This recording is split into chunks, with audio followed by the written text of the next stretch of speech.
Halo, selamat malam. Berjumpa lagi dengan saya Devi Puspitasari. Dalam video kali ini, saya akan ditemani oleh Saudara Wibowo Mapatunru selaku aktivis pemuda di Kalimantan Timur. Dalam video ini, kami akan memperbincangkan tentang salah satu penyimpangan di Indonesia pada ideologi Pancasila, terutama sila ketiga, yaitu tentang perpecahan di antara masyarakat pada saat pemilihan umum. Halo, selamat malam Bapak, apa kabar? Malam, kabar baik. Bagaimana kabarnya Mbak Devi? Alhamdulillah, baik juga. Kali ini kita akan membahas tentang penyimpangan ideologi Pancasila yang sila ketiga ya Pak ya. Oke, seperti yang kita ketahui bahwa sekarang sedang terjadi pesta demokrasi di seluruh Indonesia, yaitu pemilihan kepala daerah. Nah, bisa kita lihat di tahun-tahun sebelumnya, pemilihan umum selalu ada saja drama-drama perseteruan yang dilakukan oleh pendukung pasangan calon satu dengan pendukung pasangan calon yang lainnya. Seperti mereka itu saling mencaci-mencaci, sikut-menyikut, serta sampai melaporkan ke pihak berwajib karena adanya perbedaan pendapat. Nah, bagaimana menurut pendapat saudara tentang kejadian tersebut? Ya, jadi pemilu ini kan merupakan sebuah kontestasi pilihan.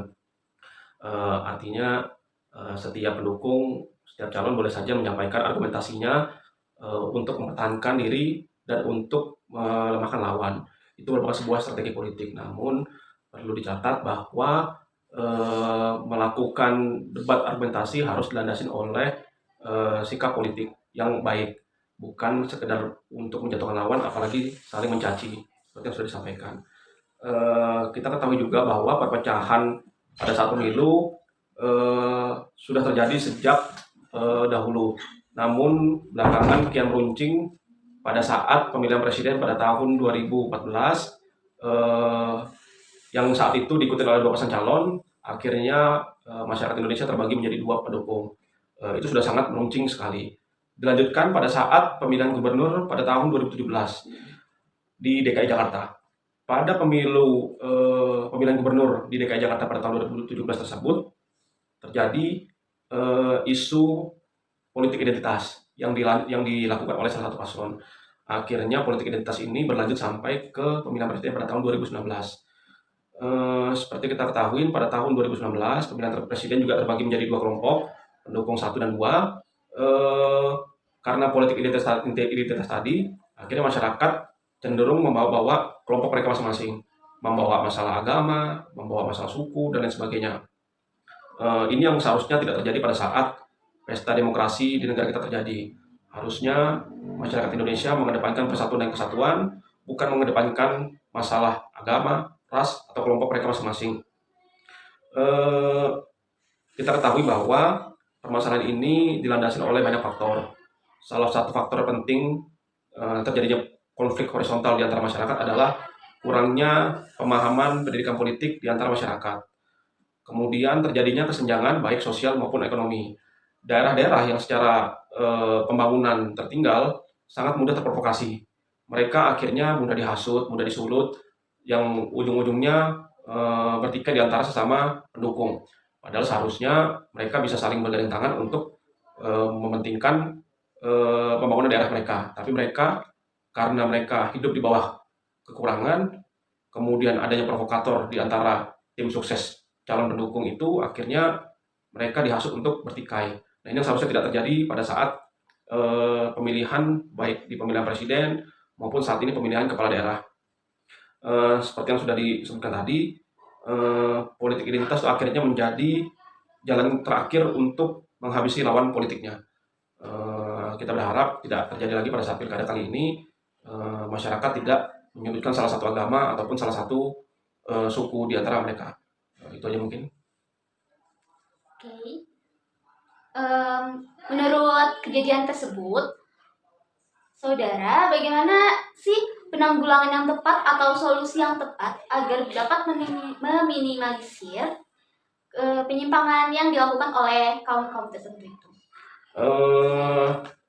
Solusi yang paling tepat atau pencegahan penanggulangan yang paling tepat Ada banyak cara sebetulnya, namun dari akar permasalahan yang tadi sudah saya sampaikan, seharusnya permasalahan tersebut yang diselesaikan sejak dini.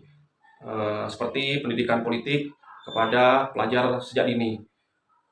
Kurangnya edukasi tentang tata cara demokrasi di negara kita akhirnya tidak mendewasakan masyarakat kita yang hari ini sedang merasakan proses pemilihan, baik pemilihan presiden maupun pemilihan kepala daerah dan pemilihan legislatif.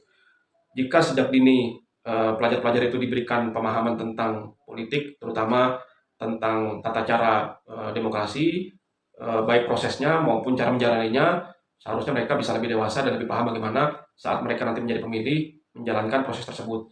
Kemudian pemerintah juga perlu menjaga kondusivitas sosial di tengah masyarakat. Pemerintah harus menjadi penengah di antara kelompok-kelompok masyarakat. Jaga keseimbangan sosial dan keseimbangan ekonomi. Jangan sampai ada kelompok yang merasa di bawah dibanding kelompok yang lain. Kita ketahui Indonesia sampai saat ini juga terjadi ketidakmerataan pembangunan yang akhirnya juga mempermudah masyarakat konflik di antara mereka. Walaupun tidak ada jaminan, seperti kita ketahui di Pulau Jawa juga konflik itu terjadi sangat masif. Itu juga menurut saya karena kurangnya pemahaman politik di antara masyarakat. Masyarakat lebih mudah terpengaruh oleh politik yang pragmatis, politik praktis. Hanya dengan diberikan uang mereka lebih memilih dukungan mereka tanpa mempertimbangkan program dalam waktu sekian periode ke depan. Kemudian yang terakhir, pemerintah juga harus mengkampanyekan persatuan dan kesatuan di antara masyarakat. Pemerintah punya media tersebut untuk menyampaikan pesan baik kepada masyarakat agar masyarakat bisa menjaga kondusivitas, agar pemerintah juga bisa bersikap netral dan tidak memihak kepada pasangan calon yang sedang bertarung. Apa ada pesan untuk masyarakat, khususnya pemuda, yang saat ini akan mengikuti pemilihan kepala daerah atau yang nantinya akan mengikuti pemilihan umum? Pesan saya untuk para pemuda khususnya dan masyarakat umum secara keseluruhan adalah ikutin proses pesta demokrasi ini dengan rasa persatuan dan kesatuan. Pentingkan keamanan negara daripada keinginan kita secara pribadi. Karena dengan kondusifnya keamanan negara, maka kehidupan kita sehari-hari akan menjadi lebih mudah. Dengan tidak mengedepankan ego kita, proses pemilu itu juga akan menjadi lebih sehat dan positif. Perbanyaklah wawasan tentang politik di dalam demokrasi Indonesia, sehingga teman-teman bisa lebih punya pilihan yang bijak untuk menyikapi di setiap kejadian. Tidak perlu lagi saling mencaci, saling menyampaikan ujaran kebencian, ataupun saling melaporkan karena merasa berbeda pendapat. Kemudian bagi pemerintah juga perlu menjaga kestabilan secara umum. Aparat negara yang bertugas seharusnya tidak diintimidasi, tidak diintervensi, jalankan tugas mereka secara netral dan baik agar masyarakat lebih percaya kepada pemerintah selaku penyelenggara pemilu. Untuk pemilik media juga bisa bersikap netral, tidak memberitakan berita yang berat sebelah, karena kita ketahui mulai dari pemilu presiden tahun 2014 sampai 2019 kita lihat media selalu terbagi menjadi dua kelompok media. Akhirnya masyarakat susah menerima informasi yang netral dan positif. Penting bagi media untuk tetap menjaga netralitas dan memberitakan pemberitaan yang sesuai dengan porsinya dan tidak berat sebelah. Mungkin itu saja pesan dari saya. Semoga masyarakat bisa lebih dewasa menjalankan proses pesta demokrasi di negara kita, dan bagi penyelenggara pemilu juga semoga bisa menjalankan tugasnya dengan baik sehingga negara kita tetap dalam keadaan kondusif, aman, dan nyaman. Itu saja dari saya. Jika ada kekurangan dari saya mohon maaf. Demikian perbincangan pada malam hari ini. Terima kasih kepada Saudara Wibowo atas berkenannya hadir di tempat ini untuk diwawancara.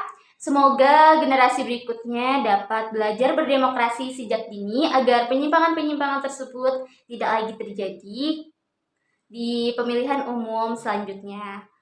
Saya pamit undur diri. Terima kasih. Selamat malam. Halo, Bertemu lagi dengan saya Devi Puspitasari. Kemarin kita telah mewawancarai Saudara Wibowo tentang penyimpangan terhadap ideologi Pancasila. Nah, di sini saya akan membahas atau memperluas materi tersebut. Oke. Penyimpangan terhadap ideologi Pancasila bukan hanya tentang mengikuti paham tertentu, tetapi juga tentang bagaimana seseorang dapat menempatkan dirinya sebagai warga negara yang bisa atau tidaknya mengimplementasikan butir-butir Pancasila tersebut. Nah, kemarin itu kami membahas kasus penyimpangan ideologi Pancasila, terutama pada sila ketiga pada butir pertama. Bunyi sila ketiga adalah Persatuan Indonesia. Butir yang pertama yang menyimpang kemarin adalah warga negara dapat menempatkan persatuan, kesatuan, serta kepentingan dan keselamatan bangsa dan negara sebagai kepentingan pribadi dan golongan. Nah, kita akan membahas lebih lanjut. Mengapa kasus tersebut dapat dikatakan penyimpangan terhadap Pancasila, terutama sila ketiga? Jika kita perhatikan, setiap ada pemilihan umum di negara ini, selalu saja ada ricuh terhadap salah satu pendukung pasangan calon. Nah, hal tersebut dapat merusak integrasi bangsa dan bisa juga dapat mengarah ke paham radikalisme. Kenapa kok bisa mengarah? Nah, jika kejadian tersebut terulang lagi, pasti ada saja pihak-pihak yang memanfaatkannya. Pihak-pihak yang sengaja bertujuan untuk memecah belah atau merusak integrasi bangsa kita. Untuk itu, sebagai warga negara yang baik, seharusnya kita dapat menjaga integrasi bangsa. Boleh kita berbeda pendapat, tetapi jangan keterlaluan sampai menyudutkan pihak tertentu. Nah, gimana sih biar integrasi kita tuh terjaga seperti itu? Untuk itu, nantinya untuk pembelajaran lebih lanjut, generasi selanjutnya harus bisa berdemokrasi sejak dini. Kita boleh berbeda pendapat, tetapi kita juga harus mengutamakan kepentingan negara, kepentingan pribadi, kepentingan golongan di atas kepentingan negara agar persatuan dan kesatuan bangsa Indonesia dapat terjaga seutuhnya. Nah, sekarang kita bahas tentang bagaimana sih cara mengimplementasikan butir Pancasila ketiga yang pertama tersebut dalam kehidupan sehari-hari. Mungkin kebanyakan dari kalian kadang suka panas kepalanya jika tiba-tiba ada demo atau sampai menyudutkan pihak tertentu. Kita sebagai generasi muda merasa bahwa itu salah dan kita langsung panas seperti itu. Seharusnya kita jika menemukan kayak berita-berita yang sampai menyudutkan pihak tertentu, itu kita cari kebenarannya dulu, cari berita faktanya. Jangan sampai kita terhasut oleh omongan-omongan atau berita-berita yang menyudutkan pihak tertentu tersebut, agar nantinya tidak ada kesalahpahaman antara yang lain, satu dengan yang lainnya, dan menimbulkan pecahnya integrasi bangsa. Seperti itu. Gimana sih agar kita terbiasa melakukan tersebut? Dimulai sejak dini. Seperti misalnya kita seperti saat ini mungkin kita mendengar bahwa pemerintah itu telah mengesahkan UU tentang Omnibus Law dan banyak sekali demo terjadi di mana-mana sampai larut malam. Sampai terdengar berita-berita tentang aparat ini memukuli ini, aparat itu menculik ini. Nah, kita tuh harus cari faktanya terlebih dahulu sebelum kita menyebarkan atau terhasut oleh berita tersebut. Kita tidak tahu apa faktanya, makanya kita harus menanggapinya dengan secara dingin, dengan kepala dingin. Kita tenang dulu, baru kita dinginkan kepala, lalu kita cari berita faktanya. Jika sudah ketemu faktanya, baru kita tanyakan kepada aparatnya tersebut. Seperti itu. Hal tersebut tuh bisa juga memecah integrasi bangsa, karena mungkin nantinya aparat ini mendengar bahwa ada berita tentang ini, tapi faktanya tidak seperti itu. Jadi membuat kemarahan pihak-pihak tertentu, akhirnya ricuh kembali sampai ada yang pada pukul-pukulan, itu juga termasuk penyimpangan. Harusnya kita itu sebagai warga negara dapat menjaga kesatuan dan persatuan negara ini. Komitmen. Apa itu komitmen? Ya, saya nggak tahu komitmen itu apa, karena saya pernah dikecewakan. Maaf, saya agak curcol sedikit. Ya, gimana sih cara kita agar berkomitmen pada diri sendiri, agar nantinya penyimpangan tersebut tidak terjadi pada diri kita dan orang lain sekitarnya. Nah, biasakanlah untuk mengecek fakta terhadap berita-berita yang tersebar luas. Habis itu kita juga dapat menghargai pendapat orang lain, tidak mudah terhasut istilahnya itu. Jika kita mudah terhasut, nantinya kericuhan dapat terjadi, terutama pada pemilu. Kita tuh jika ingin memilih, misalnya memilih pasangan calon, kita pasti akan melihat program kerjanya. Nah, di situ juga kadang ada perseteruan ya. Nah, disitulah kita harus pahami apa program kerjanya agar nantinya kita ketika ada drama perseteruan pendukung pasangan calon yang kita pilih dengan calon yang lain itu kita tidak mudah terhasut seperti itu. Pesan saya untuk kali ini untuk penyimpangan terhadap Pancasila ketiga, terutama pada butir pertama itu, lebihlah mencari informasi dan hargai pendapat orang lain, terutama pada kepentingan negara, supaya kita itu tidak menjadi salah satu orang atau pihak yang memecah belah integrasi bangsa. Kita harus menjaga kesatuan dan persatuan bangsa Indonesia ini. Ya, sekian dari saya. Semoga pembelajaran yang saya kasih, pemberian pemahaman, serta cara bagaimana kita mengkomitmenkan diri serta mengimplementasikan itu terhadap kehidupan sehari-hari dapat bermanfaat bagi generasi selanjutnya serta generasi kita ini. Terima kasih. Saya undur diri. Selamat pagi.